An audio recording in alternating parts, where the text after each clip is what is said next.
NSA agent's final warning. The alien I spoke with knew everything about Earth. He didn't walk out with files. He walked out with a sentence he couldn't shake. They know our past, and they're timing our future. In the headset, the tone didn't speak words. It pressed intent, like a hand on the back of your neck. Low, mid, high, then a held breath where meaning lived. Observation writes. No broadcast. No interference. The room called it procedure. He called it a trap with dates. He was an NSA tech sergeant trained to pull order from noise. The program tuned him to become the signal. Chair, tones, grids, ideograms. Then the cadence shifted, and a presence leaned in. It wasn't human. It knew coastlines that don't match our maps, resets we pretend are myths, and windows where systems fail together. It offered warnings, quiet, precise, stamped like weather notices from a future we'd rather negotiate than face. This wasn't a ghost story. It was a brief. 2 signatures, 2 agendas. One that warns, one that optimizes. One wants timing and restraint. The other wants compliance and throughput. He logged both until logging became consent. Today, you'll see the recruitment nobody talks about, the chair that makes a mind a receiver, the dates that lined up and the drills that followed, and the ask he says we can't afford to grant. He calls it his final warning because the windows don't care about our calendars, and because the program's rules are simple. Save face first, save people if it fits. If he's right, the next interval isn't about belief. It's about whether honest signals reach anyone in time. The recruitment nobody talks about. Dan Sherman wasn't a myth when he walked into Fort Meade. He was a signals guy with a clean record and a habit of seeing patterns others missed. Early in his career, aptitude tests flagged him as an anomaly. He didn't outscore everyone. He just tripped sensors no one admitted existed. On paper, he tracked emitters, wrote clean sitreps, and stayed late because he liked coaxing meaning from noise. Off paper, a separate file started following him. Get this, one morning after a standard systems checkout, he's asked to retake an innocuous cognitive battery. Same questions, different order. Then a sensory test, tones, notched noise, subaudible pulses. He marks what he perceives, and the proctor frowns like he's seeing a ghost. A week later, the reassignment hits. Routine rotation, they say. Same pay grade, better clearance. It reads like a reward, until he's escorted across campus to a corridor with no windows, where badges become bracelets and names become numbers. The office didn't look like a lab. It was quiet in a way that eats sound. No posters, no unit patches, no clocks. There's a chair that doesn't belong in any comms suite, a heavy frame with padded rests, grounding straps at the wrists, and a small panel with 3 backlit buttons. A man with the posture of a handler greets him. Cover story first. You'll be supporting emerging collection methodologies. Special access. You'll learn on the job. Sherman nods, because that's what you do. But the real task comes in the second briefing, the one that happens after the door seals and the air hums. The man slides a thin binder across the table. No title on the cover, just a symbol that isn't a symbol, 3 interlocking arcs. He says the program's lineage is deniable and compartmented beyond code word. It has existed beside official efforts, feeding them selectively. Your job, he says, isn't to intercept signals. It's to become one. Here's where the story tilts. The handler explains the chair. It's a calibration device, not a restraint. You sit. You listen to a 3-tone sequence. Low, mid, high. The tones aren't music. They're scaffolding. Some people hear them and nothing happens. Others, very few, hear them and something else wakes up. Not a hallucination, he insists. Think of it like a receiver pulling a signal out of the noise floor when the filter snaps into place. Sherman laughs, a reflex against absurdity. He came up through radar sweeps and spectrum analysis, not crystals and candles. But the handler's language isn't mystical. It's procedural. Sessions, logs, accuracy metrics. He mentions legacy programs and lineal disciplines that were shut down publicly and reopened privately. Call it remote viewing if you want. They didn't. They called it lexical transmission. You won't ask questions, the handler says, and you won't speculate. You'll record. The carrots come out methodically. Promotion track, housing bump, a clearance that opens vaults he didn't know were in the building. The stick is softer. Non-compliance looks like instability, and instability closes doors forever. He signs, because service culture trains you to trust the room you're in. He tells himself he can leave if it gets weird. The handler doesn't smile. It will get weird, he says. That's why you're here. Day 1 of the pipeline starts with deprivation by design. No. Phone. No watch. No personal pens. He's led to the chair. The tech straps conductive pads to his wrists, not as cuffs but as grounding points. ECG leads trace a polite map across his chest. In the corner, a tape machine whirs softly, redundancy, even in a digital age. They tell him the tones will run for 3 minutes. All he has to do is note anything that arrives. He asks what that means. You'll know, the handler says, and to his own surprise, Sherman believes him. The tones hit. Low mid-high. Low mid-high. On the 5th cycle, his temples throb. On the 7th, a pressure behind his eyes. On the 9th, a crescent of light that isn't light fans across his inner field, and with it a sensation he would later describe as a block sliding into contact. Not a vision, an impression packed too tight to parse all at once.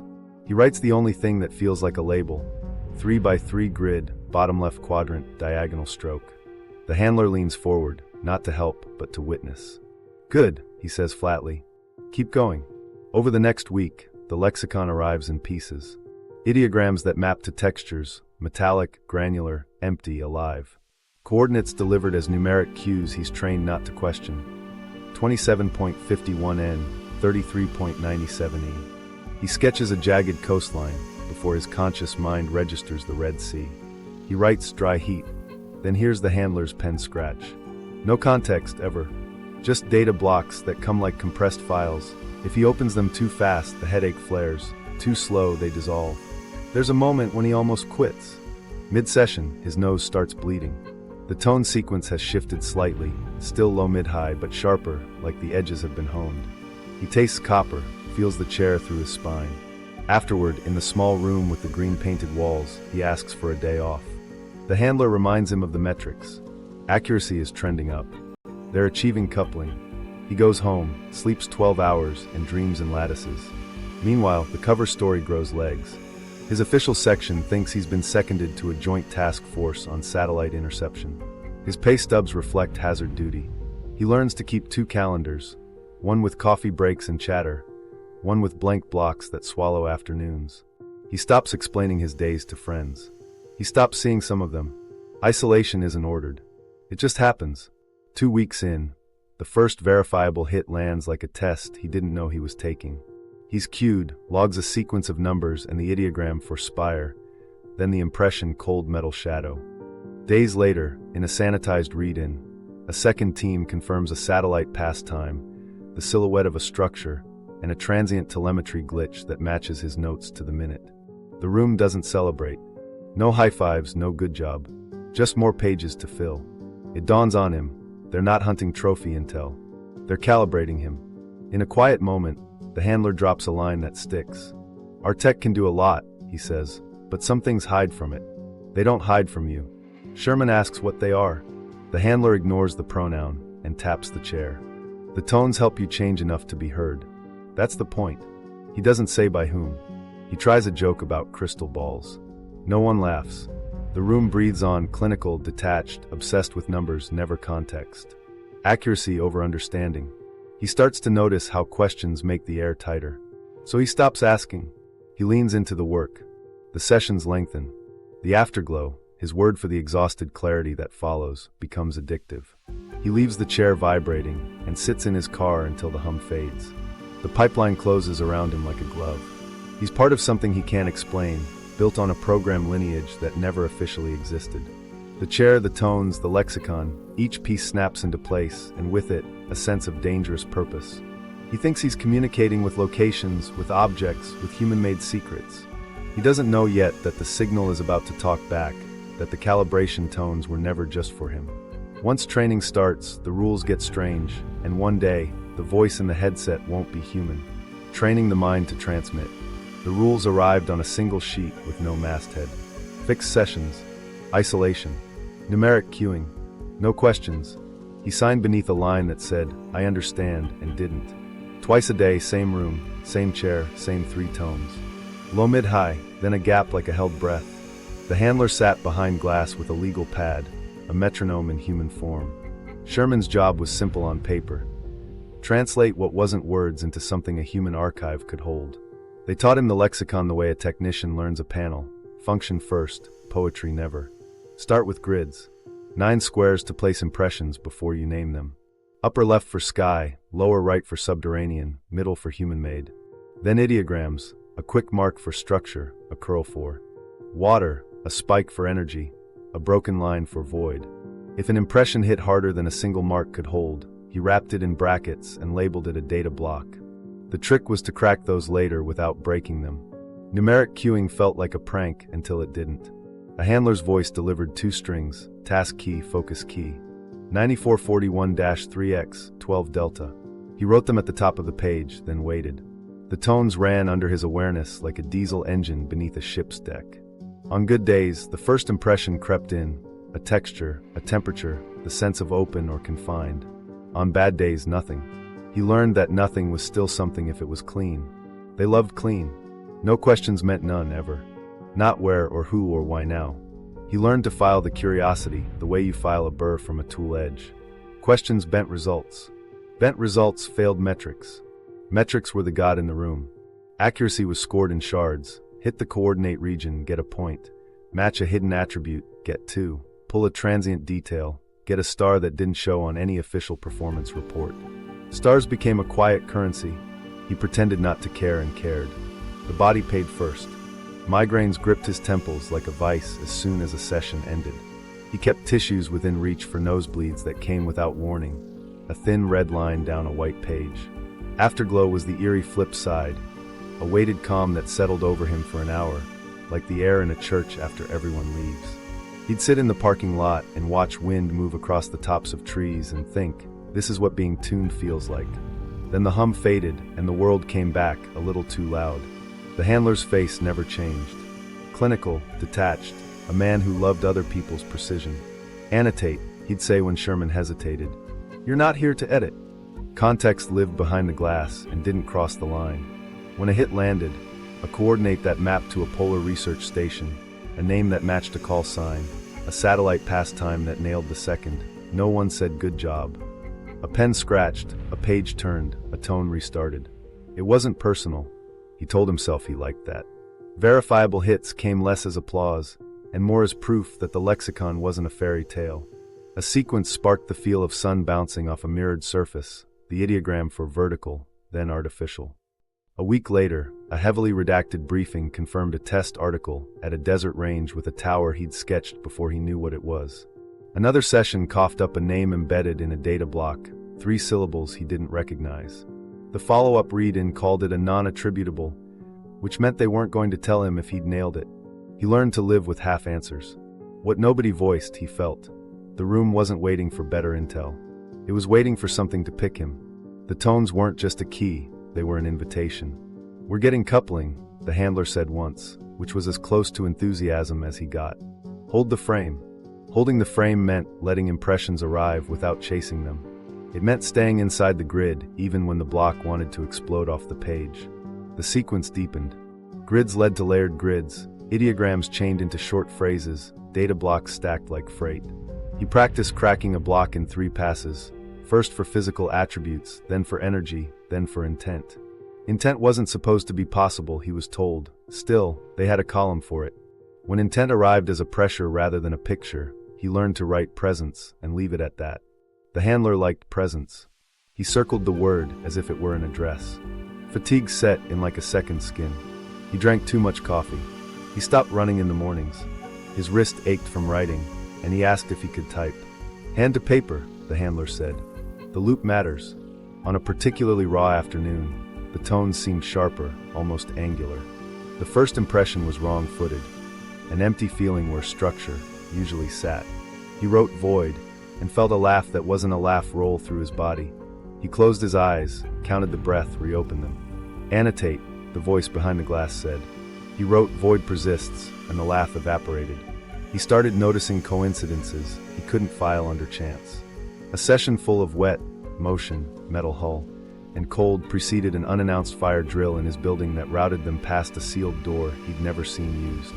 Another day, right after he logged pressure wave and underground, a calendar update slid into his cover account with a meeting note for a department he didn't work for and an agenda line reading contingencies. He told himself to stop connecting dots that weren't his to connect. Meanwhile, the handlers adjusted knobs he wasn't allowed to see. Session lengths crept from 20 minutes to 45, then an hour. The space between the tones changed, identical notes, different timing like a language-shifting tense. "This one's a calibration," the handler said, and Sherman felt the block arrive smoother, less jagged at the edges. He wrote faster without thinking. Afterward, his hands trembled as if he'd held a current. They added sensory gates into the protocol. Earplugs to block HVAC hum. A weighted blanket across his legs to dampen fidget reflex. Lights dimmed until the room felt like twilight. Every 20 minutes, a chime that wasn't one of the three tones reminded him to shake his hands out and blink hard so he didn't disappear into the field. Disappearing was discouraged. "Stay at the edge," the handler said. "You're the translator. Don't become the message." At home, life narrowed. He stopped sleeping with the TV on because stray dialogue rebooted impressions he didn't want. He began keeping a glass of water by the bed and woke to find it empty without remembering drinking it. He carried a small notebook and forced himself to write mundane things in it, milk, laundry, so his brain had somewhere ordinary to land.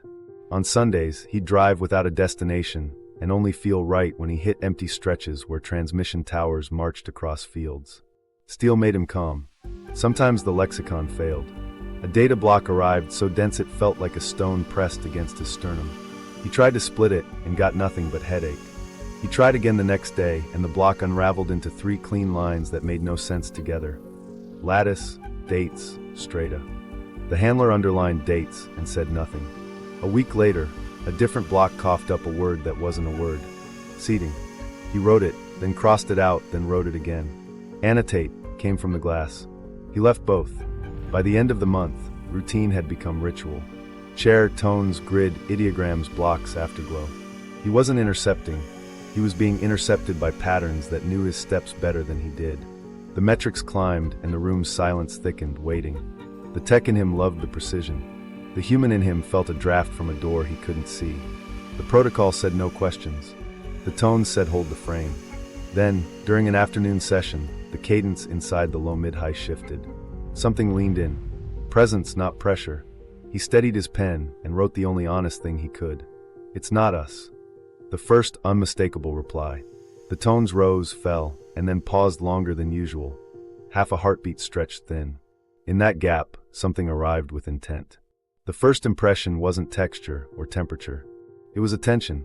The grid he always saw in his mind tilted, like someone had reached in and turned it a few degrees. He wrote presence and felt the air pull tight around the word. Low-mid-high returned, but the cadence had a human rhythm, a kind of inhale-exhale he'd never felt in training. He didn't chase it. He logged it. His hand shook anyway. Then came the marker. It wasn't a word or a tone. It was a repeated shape that cut across his inner field the same way a call sign cuts through chatter. 3 strokes, nested, a shallow arc over a vertical line with a short horizontal tick. It flashed, receded, flashed again. He drew it without thinking. The pressure in his ears eased, as if the room had acknowledged he'd seen it. He circled the mark. The handler's pen scratched. The legal pad turned a page. "Continue," came through the intercom, steady as ever. The rule changed while he was still catching up. Numeric cueing had always pulled him toward something, a site, an object, a person.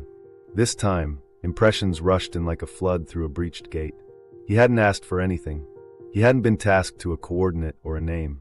Still, the block arrived on its own. Dense, cold at the edges, hot in the center. He labeled it block unsolicited, bracketed the ideograms for energy and structure, and waited for the pain that usually came when he cracked a block too soon. It didn't come. The block opened itself. The first fragment was a lattice, clean, geometric, like scaffolding seen from below. It spun, not visually, but in the way a concept rotates to show you a different face. Numbers stacked along its edges. Dates, at least that's how his mind mapped them, but not Gregorian neat. Some felt like seasons, others like intervals between pulses.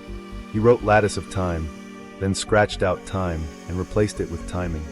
The distinction mattered in a way he couldn't explain. His pen moved. Strata landed on the page next, unbidden. Layers of earth, yes, but also layers of record. He followed it down. A word that wasn't a word pushed up through the strata. He heard it without sound, a shape inside his mouth he hadn't made, seating. It wasn't pronunciation. It was a pressure that resolved his meaning. He wrote seating, then paused, then wrote it again, a question mark after the second.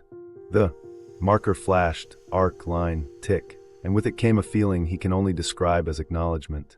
Not approval, not affection, just a note in the margin received. Sherman froze, the way you do when you realize you're being watched from behind glass you thought was a mirror. His eyes went to the window out of habit. The handler leaned toward the mic. Just log it, don't engage. The words were calm, practiced. This had been briefed in halls he hadn't walked yet. The part of him trained for chain of command fell into place. He wrote. He didn't speak. Action kicked back in. He split the unsolicited block into 3 passes. Physical. Sedimentary layers disturbed at depth, voids where solid should be, lines of force that felt like wires through rock. Energy. Faint at the surface, strong at 2 nodes, cycling like a heartbeat. Intent. He hesitated, then wrote monitoring, and immediately regretted assigning a motive. He bracketed it in pencil. The marker flashed once, arc, line, tick, and fell still. He kept going. He tagged the first set of dates with a simple mark, so he could come back, a tiny triangle in the margin. Then he wrote numbers the way they pressed in, 12, 19, 37, not years, not days, just units with weight. He copied them cleanly, then added a short line that felt like a header. Window. He didn't know if that was his interpretation or a piece of the message. He underlined it twice to remind himself not to fight over ownership later. Ownership didn't matter. Fidelity did. As soon as the tones faded, protocol snapped shut around him like a lid. The handler came in, took the pages, and disappeared without commentary. 10 minutes later, a second person he'd seen only twice stepped into the room with a clipped request. Walk me through your sequence order. He did, careful not to add adjectives he hadn't logged. When he said seating, the new face didn't flinch or ask why he'd chosen that word. He just said, spell it, and left. Immediate verification wasn't usually immediate. This time it was. He was read into a compartment within the compartment and shown a single graphic, a map layered with known seismic lines. 2 anomalies glowed in places that should have been quiet. Buried features, the briefer said, long suspected, never confirmed, recently hinted at by a classified sensor test. He wasn't told where. He didn't ask. He watched a cursor circle a region that matched the feeling of his lower left grid, subterranean, artificial voids, cycling energy. He waited for the room to acknowledge the hit. It didn't. The briefer closed the file. Continue sessions. The entity, he resisted the word, then gave up and used it privately, returned 2 days later, right when the tones hit that longer pause. The marker flashed.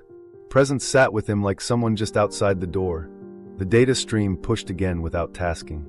This time, he logged the cadence itself, 3 beats, gap, 2 beats, longer gap. He began to sense that the gaps held as much as the notes. He wrote interval carries content, and the handler circled it in red, which he'd never seen before. The second block unfurled with less resistance. Images that aren't images arrived in order. Glacial melt lines overlaid with arithmetic. A city plan carved into mud and erased clean. A bone, human, with an edge smoothed by hands and time. He put down before cities, not as poetry, but as the only phrase that fit the pressure. Numbers ticked along the side again. Different units. Same header in his mind. Window. He logged them carefully. His nose started to bleed. He kept writing. He tested a small boundary. Not a question, not technically. He added a clarifying bracket to the word seating. Biological? The room's air tightened. He felt it. The marker flashed, but not like before. The arc flattened. The line shortened. He wrote, no direct reply. The handler's voice slid through the speaker, a half-degree colder. Stay in protocol. He nodded, even though the glass couldn't see nods. He took the bracket off the page with a single line, left the original intact. Impact landed on him later, alone in his car with the afterglow. If this stream could place dates against layers of Earth and tie them to cycles we barely tracked, then his job had just pivoted from collection to translation of a thing that thought in structures bigger than a single lifetime. He'd been a conduit, sure. Now he was a witness. That felt different. In the next session, the entity led. It pushed a sequence that sketched a coastline he didn't recognize, and the word host pressed into his jaw like a dental ache. He wrote host and waited to see if it would correct him. The marker flashed once, slow, like a nod that wasn't a nod. He felt a thin thread between the block labeled seating and this new line. He didn't connect them on paper.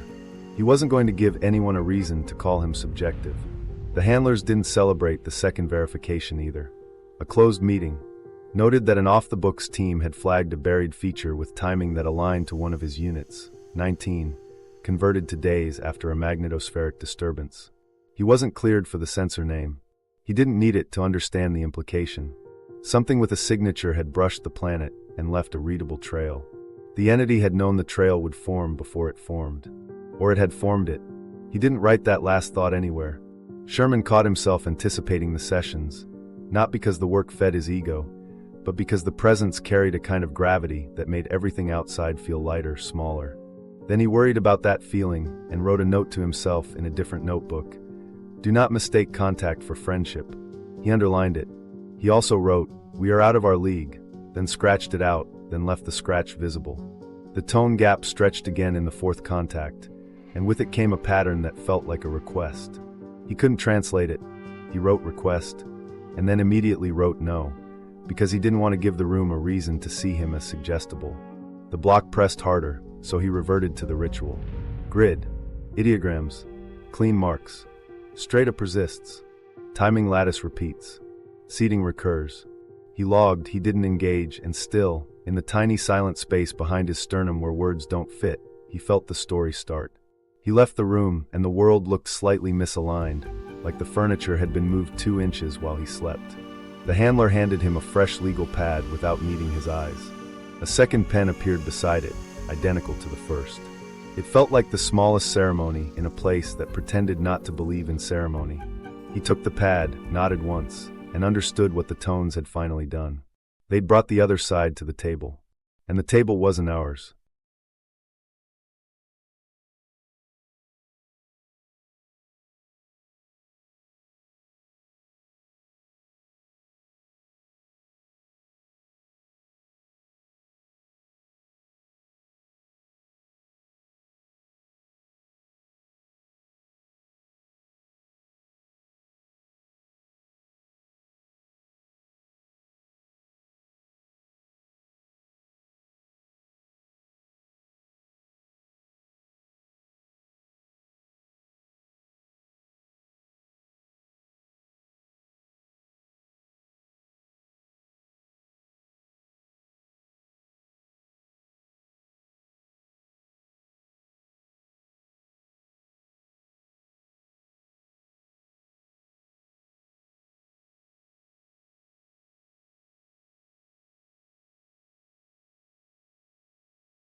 The question's the program forbids.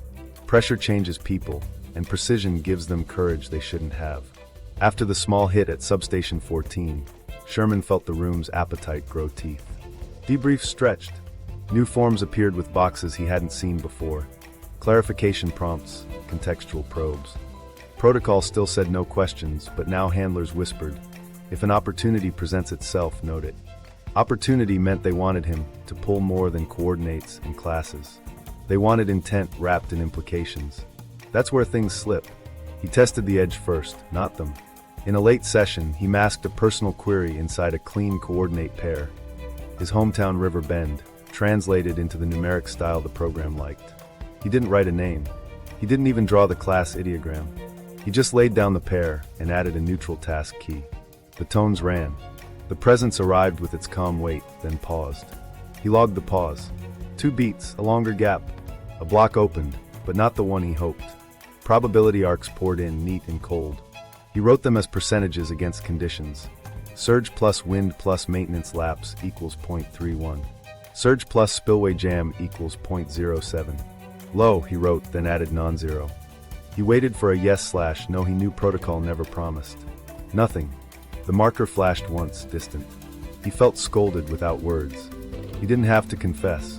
The handler saw it anyway. "You're a conduit, not a customer," he said, voice even.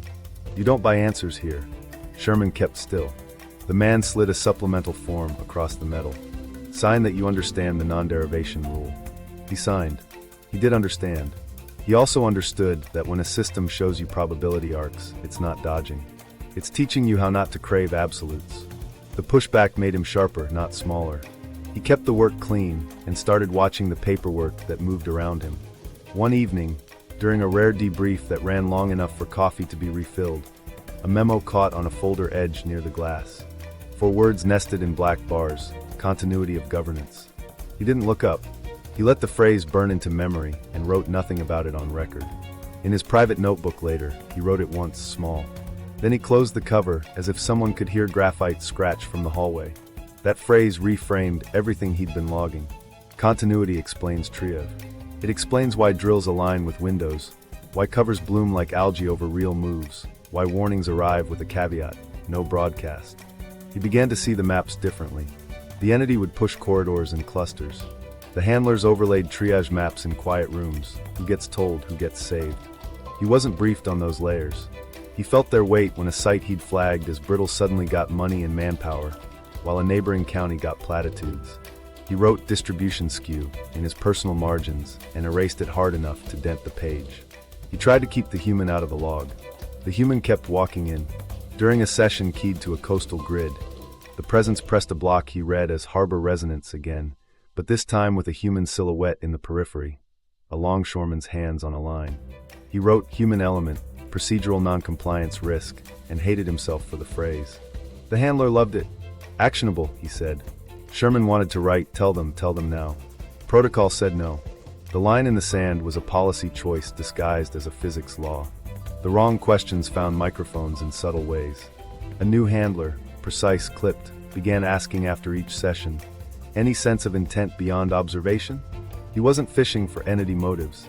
He was fishing for the kind of intent that justifies contingency plans with doors only a few badges open. Sherman stayed literal. Monitoring, he'd say. Correlation, he'd say. When pressure came, he added, probabilistic, because that word kept wolves out a little longer. He couldn't unknow the memo's phrase. It haunted the debrief room. He noticed the euphemisms that run downhill from it. Essential services prioritization, decision-maker protection, continuity exercises. He also noticed the human tells, someone checking their phone too often, a supervisor wearing the same suit 2 days in a row, a contractor's smile not reaching his eyes. Triage maps, he realized, are drawn by people who go home to families. That truth softened nothing and sharpened everything. Small cracks appeared. In one session, the presence pressed a block that referenced prior statements in the log, as if it had read the stack. That wasn't possible. He fought the implication and wrote only what came. Reiteration flagged. The block carried a whisper of correction on a site he'd labeled stable. Intervals had changed since the last solar cluster. He adjusted the mark. Later, a handler questioned why he'd altered a confidence rating without being asked. The block, Corrected me, he said. The handler's jaw ticked. Blocks and corrections, he said, writing it down like a threat. Sherman's patience with silence began to fray. He started documenting everything, quietly, meticulously, in a duplicate system no one had authorized. Not data theft, shadow preservation. He kept the copy clean, no editorializing, no private screams. Dates, intervals, ideograms, sites anonymized into classes, and a thin column with his invented marks for the presence's reactions. He coded the file names like Oldham operators, inside jokes no one else would hear. He wasn't planning to go public. He was planning against erasure. The entity's responses to his personal edges stayed consistent. Probability arcs, oblique nudges back to protocol, no indulgence. He grew to respect that.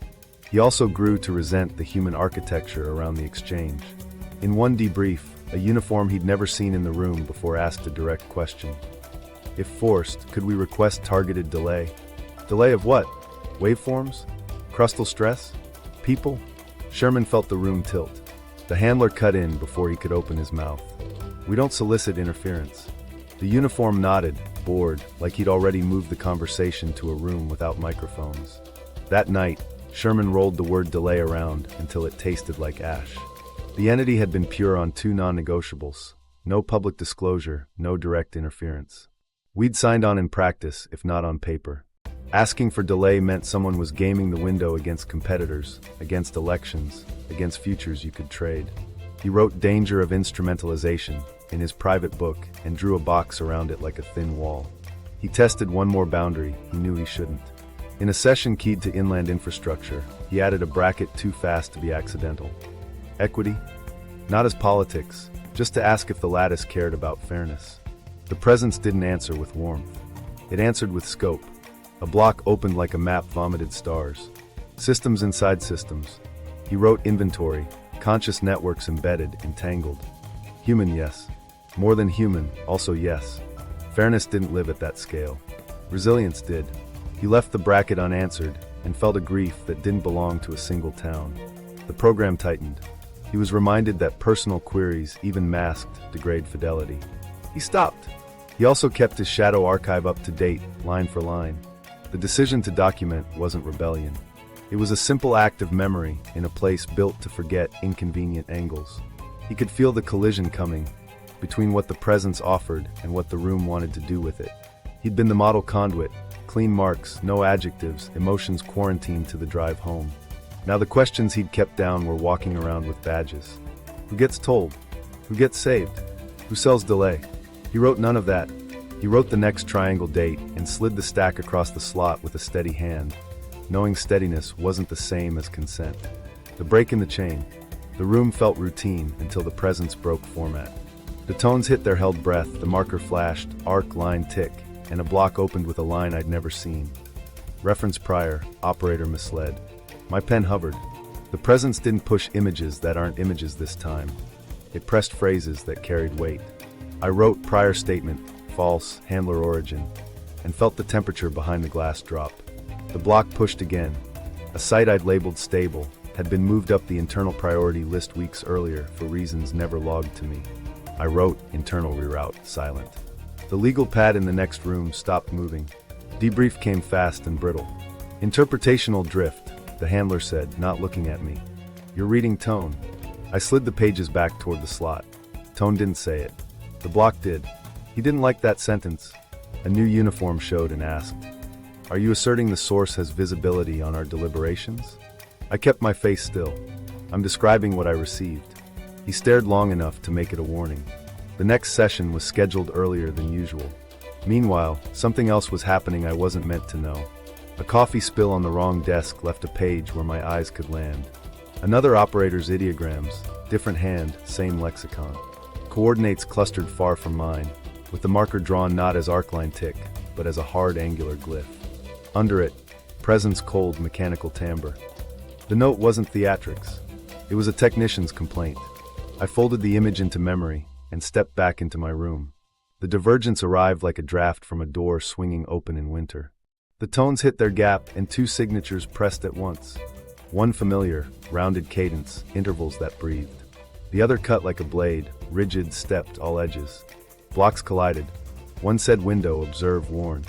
The other arrived as optimize reset throughput. I wrote both and bracketed the second with mechanical effect, because effect is what it felt like. The handler's voice thinned. Maintain separation. I split the page, left side for the marker I knew, right side for the new glyph I didn't. Data turned to a tug of war. The known presence pushed corridors with conditional flags. If X and Y align, risk rises. The colder signal pushed imperatives, reduce load, shutter nodes, reroute populations. The first carried timing and patience. The second carried command logic that didn't care about faces. I wrote the words I didn't want to see next to each other. 2 timelines. In the glass, someone whispered, finally, like they'd been waiting for a second voice to show its teeth. Don't arbitrate, the handler said in my ear. You log. But my nervous system had its own vote. The colder stream tightened my jaw. The familiar marker eased it. I logged both and felt sick at the bias I couldn't prevent. The mechanical feed tagged an inland hub for preemptive deactivation. I translated the phrase into our lexicon, standby closure, and then against protocol wrote human cost high. The handler hit the intercom hard. Stay neutral. I drew a box around my sentence so it would be easy to delete later. I didn't delete it. The push escalated. The known presence adjusted cadence to ride above the rigid blocks, as if trying to keep signal integrity. It pressed a correction across my right-hand page, soft but insistent. Monitor, not mandate. I wrote it between the 2 streams like a thin fence. The colder glyph didn't acknowledge the line. It intensified, adding targeted delay authorized. Authorized by whom? I didn't write the question. My chest answered anyway. I quit mid-session. Not dramatic. I uncapped the pen, set it down, and said, I'm done for today. The silence after that sentence shook more than any tone. The glass didn't move. Then the door opened and 2 people I'd never met stepped in, polite and immovable. Take a walk, one said. Clear your head. I walked the hall, counted ceiling panels, returned to the chair, and didn't sit. Tomorrow, I said. Or never. I went home and sat in my car until the afterglow curdled. Consequences came on schedule. My badge twitched red at the morning gate. The guard's eyes slid past me like I was a stain on glass. System error, he said. It wasn't. A wellness check hit my apartment before noon. 2 men with clipboard smiles, noting medications I didn't take and friends I didn't see. When I came back that night, my drawers were too neat. A hair caught in the hinge that wasn't mine confirmed the sweep. Colleagues stopped being reachable. Numbers that had always answered now rang into a cushion. When a former coworker finally picked up at midnight, he paused at my name like it was a password from a dead language and said, wrong number. For 2 days I tried to stop the tones in my head by filling the air with noise. Radio, TV, highway. The tones threaded through anyway, soft as breath. Low, mid, high, then the gap. I heard them in the refrigerator hum. I heard them in the train brakes. When I finally let the room go quiet, the presence arrived, fainter but there. No chair, no glass, no pen, just intervals landing in that inner field the calibration had carved open. The marker flashed once, thin as chalk on wet stone. I whispered, I can't log you, to an empty kitchen. It didn't answer. It held. Meanwhile, I began to suspect what nobody knew in my room at first. We weren't the only conduit. Other chairs, other basements, other hands learning the same lexicon with different mentors and different cover stories. The angular glyph in that spilled page wasn't mine. It belonged to someone trained to mesh with the colder stream. That would explain the confidence with which the mechanical blocks issued mandates. Someone somewhere gave it doors. Someone somewhere liked its orders. I considered calling a reporter. The impulse died in 1 syllable. What would I say? That voices in a tone gap argued over the future, while men with legal pads chose who lives higher on a triage map. The presence pressed again, bringing none of that theater, just the lattice, the windows, the restraint. It refused to be apocalyptic. I realized that had been the hook all along. The colder stream promised control. The familiar one insisted on warning. Both were intolerable to people who needed certainty on a schedule. The next morning, I walked back to the building out of muscle memory and stood at the threshold where my badge used to turn the red dot green. It stayed red. The guard didn't look up. I turned away, walked the length of the lot, and kept going until the hum of the perimeter lights fell behind me. Outside the fence, the tones followed, loyal as breath, cruel as gravity. I bought a cheap spiral notebook at a drugstore and wrote in block letters on the first page, Shadow log continues. No facility logo. No legal pad. No handler's pen scratched to pace me. I expected the presence to go thin without the hardware handshake. It didn't. The interval held. The marker flashed like a distant light through fog. I wrote what arrived slower, less clean, without the net of instrumentation. It felt like trespassing. It also felt like refusing to let a record be erased. 2 nights later, I woke at 3:11 to the cold stream's glyph, bright and angular against my closed eyes. It pressed a block that wasn't a warning, it was a plan. Optimize, reset, throughput again, but this time with site classes aligned to decisions people in plain suits had just started making. I sat up, turned on the lamp, and finally said out loud what I had refused to see: data war. 2 signatures. 2 agendas. I was in the middle only as long as I agreed to be a wire they owned. I closed the notebook and slept for an hour. In the morning, I drafted a resignation I couldn't file. You don't resign from a thing that doesn't officially exist. You just stop showing up and accept they'll call that instability. I decided on a different word, unowned.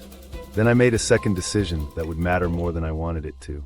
I'd keep logging from outside and I'd prepare, in case the day came when the choice wasn't between clean data and messy conscience, but between silence and witness.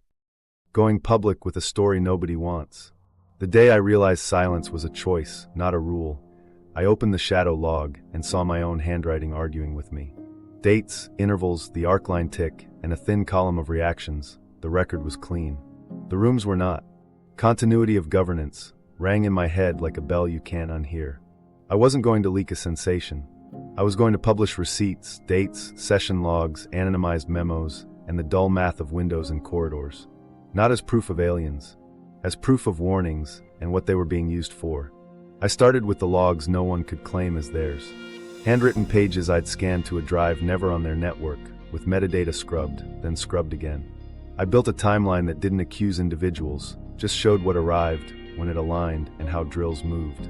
Every triangle date sat beside a public artifact if one existed: a utility bulletin, a maritime notice, a safety drill.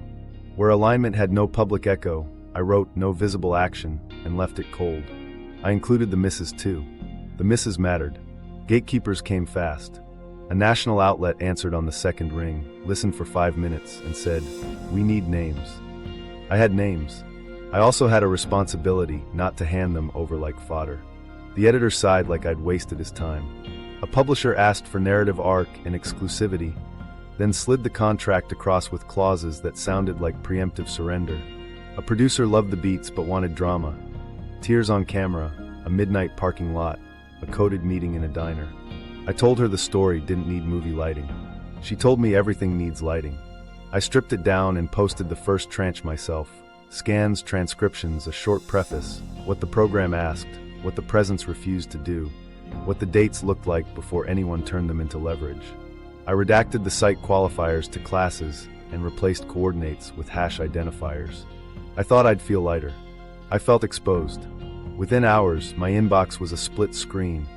Accusations of delusion on one side, demands for more on the other. The middle stayed quiet, which is standard when people sense risk. Interviews followed, clipped to fringe. A late-night radio host let me talk long enough to say lattice of timing, before pivoting to cattle mutilations. A podcast booked me for 2 hours, then cut it down to 20 minutes with synth behind my voice. A local station rolled B-roll of grain silos and called it Secret Bases. I said 2 signatures once softly. They took it out. The editor told me afterward. It muddies the story. The story was mud by design. Allies appeared where you'd never pitch a show. A geomagnetism researcher with a grant scar called from a state school office with fluorescent buzz. He had spreadsheets of KP anomalies and a habit of laughing when angry. "Your windows rhyme with my spikes," he said, and sent plots that felt like déjà vu. A mythology professor reached out from a department that had just lost 2 faculty to restructuring. She'd spent 10 years cataloging flood narratives as procedural memory. "Boats aren't metaphors," she said. "They're instructions." We compared notes and didn't try to make them fit faster than they wanted. Corroborations arrived sideways. An obscure seismic station's monthly bulletin noted unexpected microseisms consistent with long-period swells, dated inside one of my triangles. A test range shut down for maintenance the week I'd marked a solar cluster and a crustal corridor overlap. The base paper ran a photo of a sunrise over empty tarmac and a quote about safety culture. The comment section mocked them for wasting money. In my notebook, I wrote alignment acknowledged in silence and hated how bitter the sentence tasted. Counterpressure wasn't dramatic. It was efficient. A think tank blog with a patriotic logo posted a tidy character smear, unstable, disgruntled, unverifiable. A former colleague, faceless in an article, said I'd always been imaginative, like that was a defect in a signals shop. Old classmates I hadn't heard from in years sent texts that read like concern and scanned like scripts. Are you okay? I was okay, if okay meant sleeping 4 hours and jumping at refrigerator hums. The unresolved became a weapon. Misses were held up as proof of fabrication. Grazes were mocked as cold reading. A port drill that mirrored a warning was proof that drills work. A transformer trip without blackout was proof the grid is resilient. Threads filled with people who needed absolutes the way a kid needs handrails. The whole point of probability arcs is that the future isn't a single line. I typed that sentence once and deleted it. No one hears sermons. They hear scenes. So I told micro-stories with receipts. A safety officer in a hard hat posting a selfie at dawn captioned "Weird Day." A crew chief joking about the sun being spicy in a group text that accidentally leaked when someone forwarded it to a spouse. A crane operator writing in a private forum about tie-down protocols being overkill. The weakest swell made overkill look like prudence. None of it proved a presence. All of it proved coordination under covers. Meanwhile, the colder stream found its way into my public life without showing its face. A DM landed from an account with 2 posts and a join date from that morning. Your right-hand column misrepresents optimization goals. I hadn't posted my right-hand column.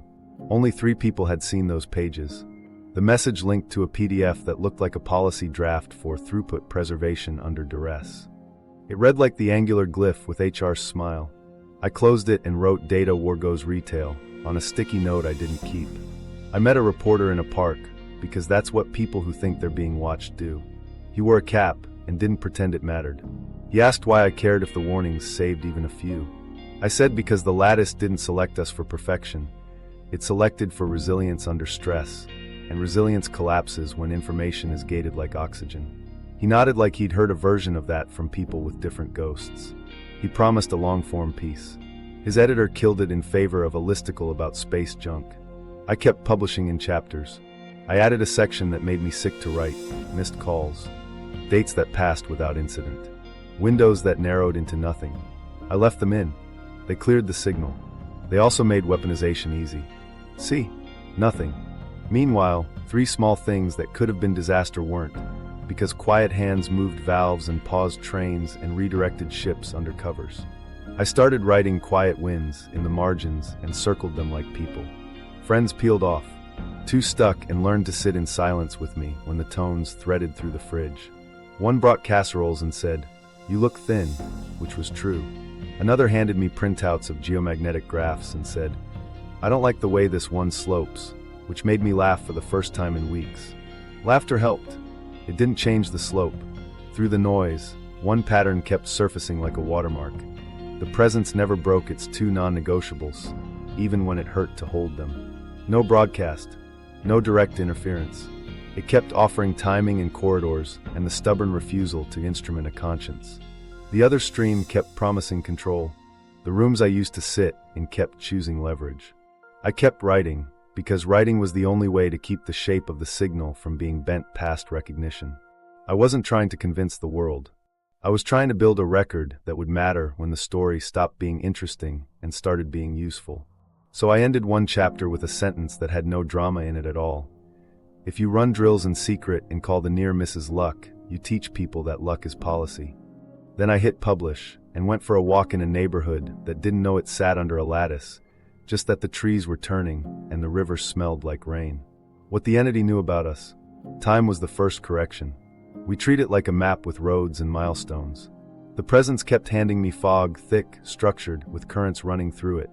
I wrote time equals medium, not measure, and felt the interval respond, like I'd finally named the water we swim in. Windows weren't dates. They were clearings in that fog when signals could cross. We miss them because our calendars are flat and theirs aren't. Then came the inventory, and it wasn't just Earth. The block opened like a cutaway of reality's wiring. Conscious systems embedded in matter, nested like organs. Biosphere networks, human social lattices, machine feedbacks, all entangled by timing. I wanted to call it spiritual. The presence refused that shorthand. It pressed coherent systems, then resonance thresholds. I wrote both and underlined resonance until the paper feathered. When thresholds dip, windows open. When windows open, influence travels farther with less push. Human origins arrived like a painful kindness. Not clay to man. Not ape to astronaut by accident. Selected traits under pressure, resilience over perfection. Repair, not purity. Social bonding that spikes under scarcity. Pattern extraction that hunts meaning in noise. I wrote them as bullet lines because the block insisted on clarity. Then I wrote what hurt. Imperfections retained adaptive value.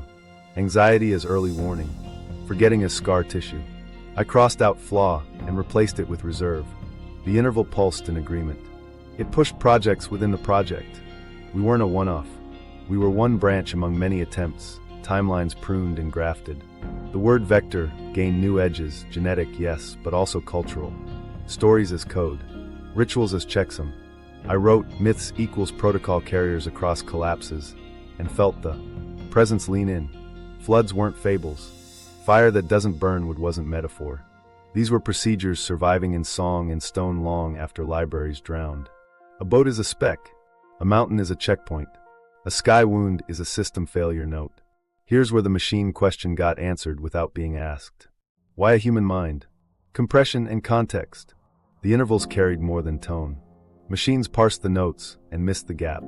Humans live in the gap. We resolve ambiguity by weight and memory. The presence pressed, context resolves under compression. And I finally understood the chair. The calibration didn't make me psychic. It tuned me to read the silence between beats where meaning hides when energy is thin. Gear can amplify a note.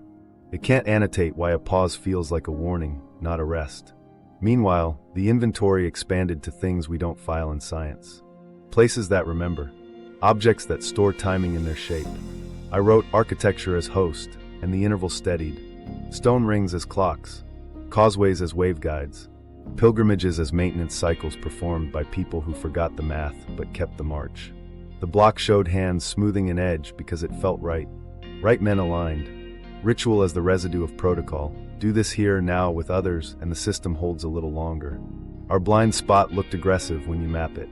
We insist cause runs one way and scales politely. The presence rotated the lattice and showed feedbacks looping across sizes. Solar gusts tugging at ion layers that tug at migratory patterns that tug at supply chains that tug at tempers. I logged scale coupling, brittle where we think separate. The interval warmed. We built complexity on the assumption that separations protect us. They protect budgets. They don't protect ships when a swell reaches a period their moorings weren't tested for. It kept threading ethics through physics without once preaching. Selection pressure doesn't love you. It doesn't hate you. It rewards behaviors that survive windows. Cooperation paid more than conquest when corridors thickened. Hoarding broke supply networks when resonance wanted flows. I wrote, resilience equals distributed slack plus honest signals. The presence pressed signals hard. Honest meant timely, not loud. You can't maintain coherence if you lie about thresholds. My pen hung there longer than it should have. The program was lying by omission on schedule. The custodians reappeared in this context too. Managers, not monarchs, with disagreements that sounded like policy fights. Observe and nudge versus intervene and reset. One stream spoke in requests and probabilities. The other in throughputs and compliance. Humans map that to good and bad because we need villains. The presence refused. It kept saying, without words, that preference is a luxury of stability. During windows, choices simplify. Keep channels clear or not. Let systems reconfigure or force them to hold. Forcing holds until it breaks bigger. I asked nothing out loud. The blocks answered anyway. Why us? Lived in my throat for days. The response pressed as a cross-section of our peculiarities. We identify with tools. We improvise under constraint. We narrate. That last line made me flinch. Story isn't decoration, it's scheduling. You anchor behavior to sequences with meaning when clocks wobble. Protocol carriers, I'd written. The presence added protocol motivators. A procedure people won't perform is a dead line in a manual. A story gets them up the hill in the rain. It showed me failures too. Cults of certainty forming during windows, leaders promising control as a product, schedules sold like talismans. Those communities burned hot and brittle, snapping when the first prediction missed. Communities that treated warnings as weather, prepare, don't worship, bent and didn't break. I wrote belief elasticity equals survival factor, and hated the phrase because it sounded like a white paper. The interval didn't care what it sounded like. It cared that the line held. Then it did what it always did at the hinge of meaning. It gave me a message that refused paper. Not a sentence. A pressure against the sternum that carried 6 words when I finally let them translate. You'll know we were right when you feel it. I didn't like right. I didn't like we. I wrote the line anyway and added quotation marks because that's how humans box power. The interval steadied, neither proud nor defensive. It felt like a hand released. I didn't know what feel it meant. I'd find out soon, faster than planning liked. The lattice tightened. Windows stacked. The room's memos slid toward when. Outside, a sun that doesn't care about our memos breathed in a little deeper. Inside, I refilled my pen and told myself that if the point of origins was motive and the point of motive was readiness, then feeling it wasn't doom. It was the signal arriving where we live, under skin, under habit, under the stories we tell about. Being safe. The near miss and the aftershock. A solar clip grazed Earth. Grids wobbled. Auroras bled south. Quiet hands parked satellites, cooled a facility. Publics heard, lucky timing. Sherman exhaled, visited home, felt rehearsal, not doom. The meaning we're not ready to hold. It was never about proving visitors.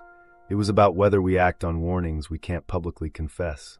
If signals arrive as probabilities, the real test is honesty under uncertainty. Subscribe if you want the follow-up. We'll line up the dates, the misses, and today's geomagnetic strangeness against classified drills and quiet winds. Watch the next investigation now. New episodes weekly, and we'll keep the record straight while others call it luck.